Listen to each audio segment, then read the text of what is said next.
This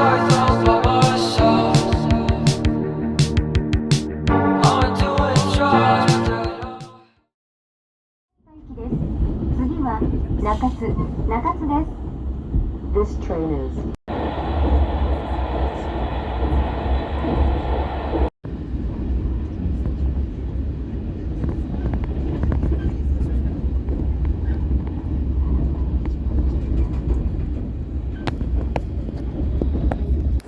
Bon, un petit Vlogitos, on est bien arrivé. On a fait 2 heures de train quand même. Bon, on a eu un petit souci de train parce qu'en fait celui qu'on devait prendre de base, on avait les tickets mais il fallait réserver son ticket. Enfin bref, c'est un bordel. Et du coup on a pris un autre train qui nous amène à peu près au même endroit, mais pas exactement. Bref, on s'en fout de toute façon. On s'en fout. Comme vous voyez, il y a beaucoup de monde. Seulement personne. Et puis on est parti, nouveau jour. On a limite déjà chaud alors qu'on est juste en petite veste, petit t-shirt, mais bon. Et puis là, on va visiter une ville thermale, donc Beppu. Et puis, donc, vous verrez ce que c'est. Voilà, c'est parti, fou. Bon, petit Vlogitos, on est arrivé au premier lieu. Et en fait, c'est 7, enfin, dans le truc qu'on a pris, il y en a 7. C'est 7 sources un peu stylées. Et voilà, la première. Bon, c'est pas l'attraction de malade mental. Mais tiens, d'ailleurs, on voit la mer tout là-bas, là. Tac. Ouais. Mais voilà. Bon, écoutez, on va faire le tour de ça. Et puis ça a changé d'habitude. Et puis voilà. Donc on se dirige tranquillement vers la deuxième. Truc, normalement, c'est juste à côté. Donc on verra. D'ailleurs, j'ai oublié de préciser, l'eau est à 78 degrés. Donc voilà. C'est pas pratique pour se baigner, si vous voyez ce que je veux dire, quoi. Peut-être que le panneau de danger, il dit qu'il faut pas se baigner. C'est possible.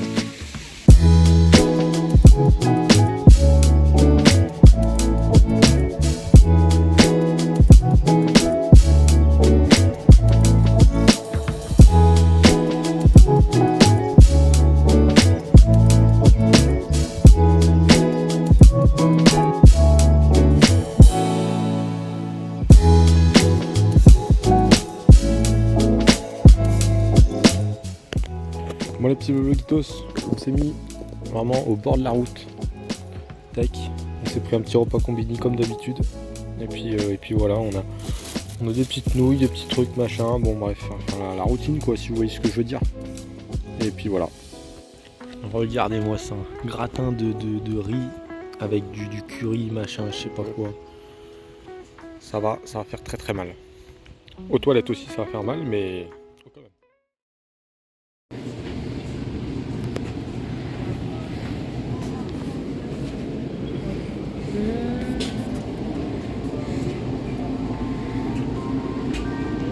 Bon, les petits Vlogitos, on est reparti pour l'exploration. Il nous reste 5 activités à faire, 5 sources. Et puis après, on se dirigera vers un autre endroit. Voilà.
D'ailleurs, on vous le dit pas, mais depuis tout à l'heure, les odeurs, elles sont insoutenables, frère. C'est vraiment, ça sent l'œuf pourri de partout, c'est horrible. Mais bon, c'est le prix à payer si on veut voir des bains de boue. Là, ça sent vraiment l'œuf. Oui, ouais. Eh mais petit Lologuitos, est-ce qu'on dirait pas une blanquette de veau ici? Dites-moi dans les commentaires. Ouais, petit Lologuitos, on va prendre le bus. Il est un peu moche, mais bon, on n'a pas le choix. Hein. Tant pis, tant pis, tant pis. Mais bon. Non, ouais, il est trop stylé, mais je veux pas le dire.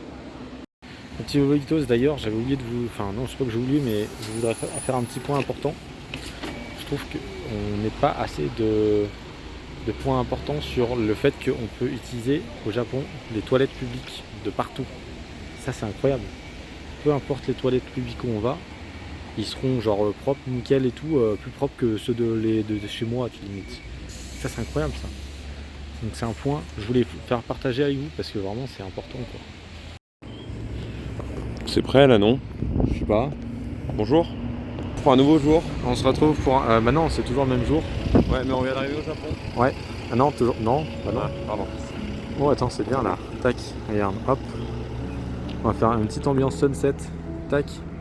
Donc là on va prendre ça là. Ce truc là. Ça va nous emmener. La robe car. Tac. Et en fait ça va nous emmener petit à petit tout en haut de la montagne là. Tout là-haut. Et là on descend en ski après. Sur la neige. Voilà. Il n'y a pas de neige. Et alors? Bah...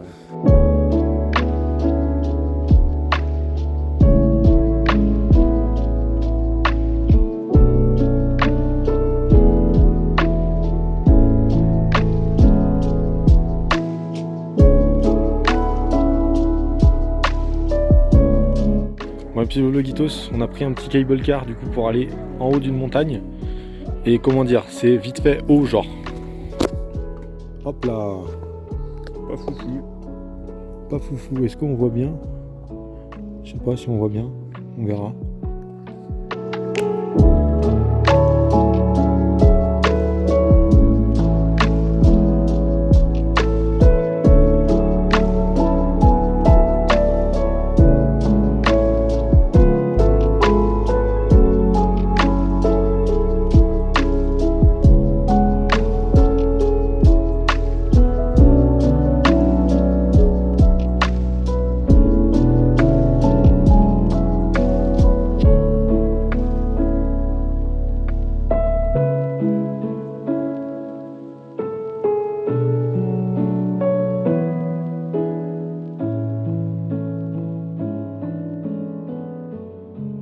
Ok les gens, on doit se dépêcher parce que le dernier truc à 17h, c'est marqué 15 minutes à pied et je sais plus, enfin bref, faut se dépêcher quoi.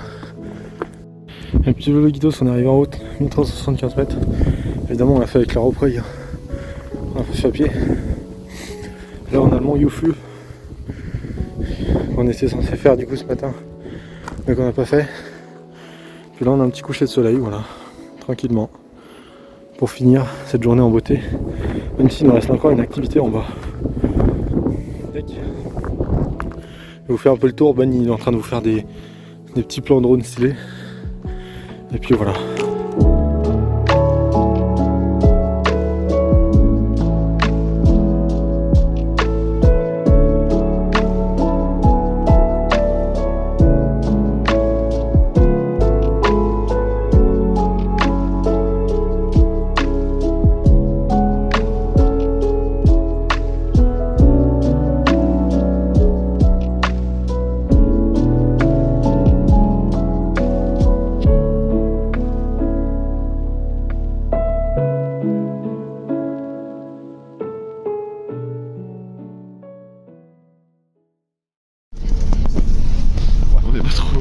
Pas trop plein, mais ça va. Bon, un petit Lologuitos, on est rentré, enfin on n'est pas encore rentré, on est rentré à la ville principale. À Beppu. À Beppu. Et Beppu, ouais, si tu veux. Et du coup, on a pris le bus, sauf que c'était le dernier bus. Et c'était un petit peu plein, genre on était, je pense, 50. Donc je vous mets l'image là du bus. Si, vous pouvez m'exagérer. J'aurais dit un peu plus. Hein. Ah ouais? Ouais. Pas bien dit une soixantaine. Petite soixantaine, bon. Et du coup, en plus, quand on veut payer, ah bah ils prennent pas les billets de 5000 yens. Donc, et moi, j'avais que des billets de 5000 yens. Bon, on devait des billets de 10 000 yens aussi. Oui, voilà. Mais, et du coup, bah, on est obligé d'attendre. Un petit papy tout généreux. ils descendent, ils échanges. fassent de la monnaie, ensuite qu'on refasse de la monnaie et qu'ensuite on puisse payer. Bref, quelle aventure. Là, on se dirige vers le dernier endroit de la journée en espérant qu'il y ait de la place. Et on verra, et puis s'il n'y a pas de place, on rentre et puis voilà. Bon, un petit vlogitos, malheureusement, c'était pas fermé, mais le prochain truc était à 20h, la prochaine session, et là il est 18h18. Donc on va flemme d'attendre, parce qu'en plus après il faut rentrer, il y a 2 heures de train pour rentrer ensuite, donc bon. La flemme, je savais que globalement ça allait être juste, mais bon. Écoutez, en fait, bah oui, non, mais j'ai même pas expliqué ce que c'était. En gros, c'était un onsen dans des bains, enfin en gros des bains dans du sable. C'est compliqué à expliquer, même moi je sais pas trop, mais en gros c'est comment Tu te fous dans des espèces de sable mouvant et ça te masse, ça te ouais, gomme, voilà, c'est ça. c'est chaud, c'est agréable quoi. Enfin, C'est du sable chaud avec de l'eau de onsen, donc c'est des sources chaudes, machin. Voilà, c'est une petite expérience, tant pis. Et du coup, bah là, on va se diriger tranquillement au train pour rentrer. Et puis voilà. Et puis peut-être que je pense ce soir, ça va repartir peut-être en karaoké, ou peut-être on ira au bar, on verra. On s'est dit peut-être le petit train-train quotidien quoi, si je peux me permettre. Pendant que les autres ils sont au boulot, là ils viennent de se lever, là c'est lundi bon, pour nous, et donc voilà, les gens reprennent le boulot. Nous on en est là quoi. D'ailleurs, petit point météo, là toute la journée limite on était en t-shirt, il faisait vraiment chaud et tout, alors qu'en France vraiment il neige. Non, il neige pas du tout, j'exagère, mais il gèle. Il fait 0 degré et tout, les mecs ils doivent gratter leur voiture. Ou température minimale 12 degrés. Voilà, c'est ça, et en pic de la journée on est à 18. Avec un grand soleil, donc ressenti 25. Voilà, donc on était en t-shirt et tout, on était bien. On avait même trop chaud.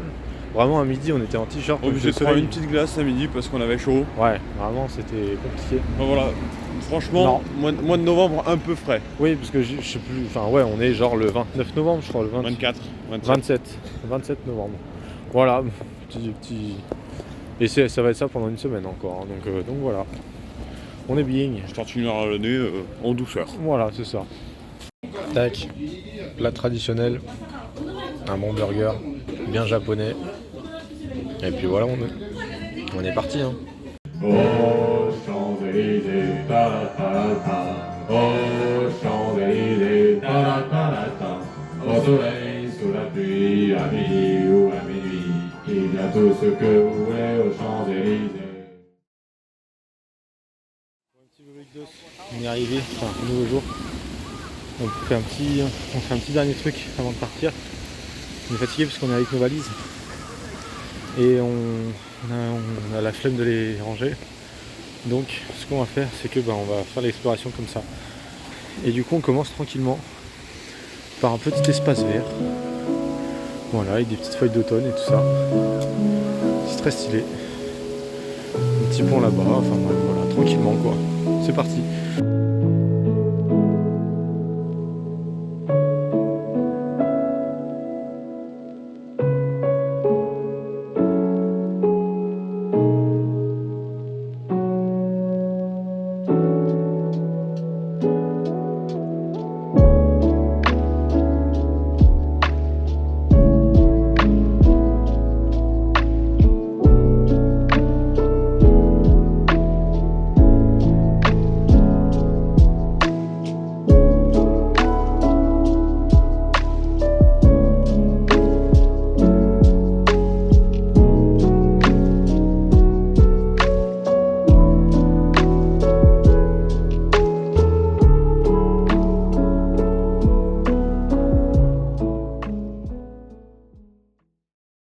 Ok, petit Lolitos, on est arrivé à Hiroshima. Il faut qu'on prenne un bus, enfin un truc, pour aller à l'hôtel, on pose les bagages. Et après on bouge manger et après on fait tous les trucs touristiques. Tac. Bon mes amigos, petit point vlog. Là on est repassé à l'hôtel du coup pour poser les bagages. On est allé au restaurant. Ben n'est pas encore servi. Ah, et du coup là ça va manger et puis après ça va faire les petits mémorials de la paix et tout ça vu qu'on est à Hiroshima, voilà l'histoire. Je vais pas vous faire un cours d'histoire parce que même moi je connais rien. Mais voilà, vous avez capté quoi. Les petits Boblitos, bon c'était bien bon notre petit resto. Donc on se dirige maintenant, comme je vous l'avais dit et tout, Mémorial de la Paix, tout ça, petit après-midi d'histoire, même si on n'aura pas trop d'infos et j'aurai la flemme de me renseigner. Mais voilà. Et là du coup le premier lieu, ça va être une école qui date de la guerre ou je sais pas trop quoi, enfin il y a des histoires d'école. Et puis voilà. Et du coup voilà, on se dirige et puis je vous mettrai des images et si j'ai plus d'infos, bah je vous dis, et puis sinon, bah tant pis. Du coup, petit point historique, ça me fait plaisir, voilà, en petite voix off. Je vais pas vous refaire toute l'histoire, mais je vais vous expliquer pourquoi cette école a joué un rôle majeur dans notre histoire. Du coup, je rappelle, fin de Seconde Guerre mondiale, les États-Unis bombardent Hiroshima le 6 août 1945 et Nagasaki le 9 août 1945. Ce qu'on va visiter aujourd'hui, c'est l'école primaire de Fukuromachi, qui est maintenant un musée de la paix. Et je vais vous raconter un peu pourquoi cette école est spéciale. Vers 7h du matin, 4 avions ennemis entrent dans l'espace aérien de Hiroshima. L'alerte est alors immédiatement sonnée pour l'évacuation de la ville, mais 30 minutes plus tard, rien ne s'était passé. Donc, ils ont stoppé l'évacuation. Il faut savoir que c'était pas la première fois que ça arrivait. Ils commençaient à avoir l'habitude d'avoir des avions ennemis autour d'eux. Donc bon, un peu moins d'inquiétude ce jour-là. Mais c'est à 8h15 que la bombe sera lâchée par les Américains, causant la mort de plus de 100 000 personnes. Maintenant, si on revient à notre école, à 8h15, c'est l'heure de commencer la journée d'école. Donc, lors de l'explosion, 65 enfants ainsi que 10 professeurs et personnels sont décédés instantanément, étant donné que l'école se situe à seulement 460 mètres de l'hypocentre de la bombe. Cependant, il y a beaucoup d'enfants qui ont survécu grâce à l'ordre d'évacuation qui avait été donné quelques dizaines de minutes plus tôt. Donc oui, il y a des familles qui ont quand même évacué leurs enfants et ainsi que même. Il faut se rendre compte qu'après le passage de la bombe, il y avait énormément de personnes qui ont été séparées de leur famille avec aucun moyen de les contacter et avec l'inquiétude de savoir s'ils sont toujours en vie ou non. Étant donné que l'école était un des seuls bâtiments encore debout, c'est là qu'elle intervient puisqu'elle est devenue petit à petit un refuge, un centre d'aide, mais surtout un lieu de rassemblement pour les personnes. Les réfugiés ont commencé à se diriger vers l'école avec l'espoir de retrouver potentiellement leurs proches. Comment ça se passait ? En fait, les personnes venaient pour marquer leur nom sur les murs avec des craies pour indiquer qu'ils sont toujours en vie. Certains laissaient d'ailleurs une adresse ou un endroit où on pourrait les rejoindre pour pouvoir se retrouver. C'est à ça qu'a servi du coup principalement cette école après la guerre. C'est un lieu où chaque personne arrivait avec l'espoir de voir écrit le nom de leurs proches ou de leur famille et écrire le leur à leur tour si besoin. Finalement, l'école a été reconstruite petit à petit dans les mois qui suivent et le cours de la vie a repris pour finalement reprendre les cours en mai 1946, soit un peu moins d'1 an après la bombe. 50 ans plus tard, le bâtiment étant jugé trop vieux et surtout pas aux normes sismiques, comme vous le savez, il y a beaucoup de tremblements de terre au Japon, et bien ce bâtiment a été démoli en 2002 et reconstruit intégralement en musée de la paix pour rendre hommage aux victimes et transmettre l'histoire de cette école. Ok, donc on est allé voir l'école et du coup là on se dirige vers maintenant le mémorial de la paix qui a été fait, ainsi que un gros dôme qui a résisté à la bombe, enfin pas résisté mais qui a bien été conservé. Donc voilà. Ouais, il est très stylé, moi j'ai bien aimé. Ok, donc là on est au mémorial de la paix, je suppose. Vu qu'on n'a pas de guide touristique, on sait pas trop ce qu'il y a, mais ça va être ça. Donc là c'est pour rendre hommage à toutes les victimes, quoi. Ok, donc là on est devant le dôme Genbaku. C'est un dôme qui était juste à côté de 600 mètres, t'as dit ? On était à 60 mètres tout à l'heure, on n'a pas marché beaucoup. Ouais, donc c'était vraiment pas loin du tout de la bombe. C'est le seul bâtiment qui a survécu, d'ailleurs je vous l'ai montré sur la fresque tout à l'heure. Et voilà. Et alors je sais pas si, je pense pas qu'il se visite évidemment, mais ouais, il y a une barrière tout autour. Mais bon, bah, il est là, il résiste, il est toujours vivant. Et puis bah voilà. Et du coup il y a pas trop, en vrai il n'y a pas non plus 10 000 trucs de mémorial et tout. Ou alors il y en a sûrement, mais on n'a pas les anecdotes, donc on ne peut pas vraiment savoir. Mais bon, déjà ça fait un petit aperçu plutôt pas mal. pour se remettre là-dedans, quoi. Mais c'est vrai que par contre, en vrai, t'as pas l'impression qu'il y a une bombe, quoi. Il y a quoi, il y a les 70 ans. T'as pas l'impression que... Tu vois, vraiment, t'as des parcs, t'as des trucs, c'est tout le monde et tout. 80 ans. Ouais, mais t'inquiète, moi je suis fort en maths. Attends, bah du coup, on va aller de l'autre côté là-bas. Et du coup, ouais, on dirait pas qu'il y a une bombe, mais je pense que c'est bien reconstruit. Et puis voilà. Donc, ok. Bon, on a fini un petit peu l'après-midi d'histoire, c'était très court, mais intense. Et puis là, on va aller faire 2-3 boutiques ensuite. On va aller faire le château, il y a un petit château. Et puis après, on va se rentrer, et puis voilà, tranquillement, quoi. Et d'ailleurs, ce qui est stylé, c'est qu'il y a plein de profs qui font leurs cours. Il y a plein d'étudiants partout et tout, donc en fait, il y a plein de cours. Je pense les mecs qui sont dans les écoles à côté. Le prof il dit bah allez hop, aujourd'hui chapitre d'histoire, on prend le métro et hop on va voir directement le dôme et c'est très stylé, ça fait une petite sortie scolaire intéressante et tout, voilà.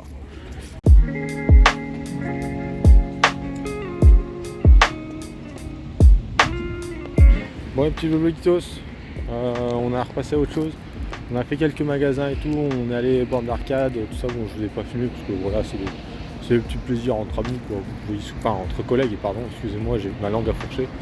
Et du coup là, juste avant de retourner à l'hôtel, on s'est dit on va faire un petit truc de nuit qui est le château de Hiroshima. Et c'est très stylé. Je vous mets des images tout de suite.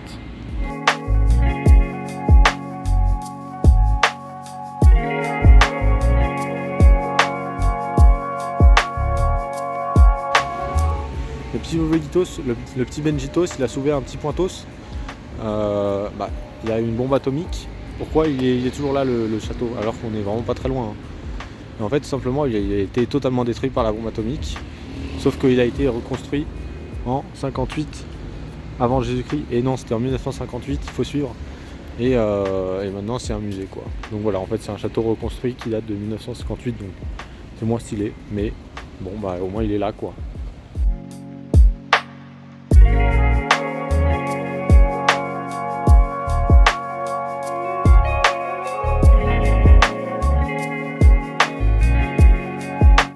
Bon les gars, ça va faire mal, hein. Là je vous le dis, les toilettes ils vont souffrir, hein. Mais là ça va s'envoyer en l'air. Je vous mettrai la composition de ce que c'est ce truc. Parce qu'il y a 10 milliards de trucs dans ce truc. Bref, bon app.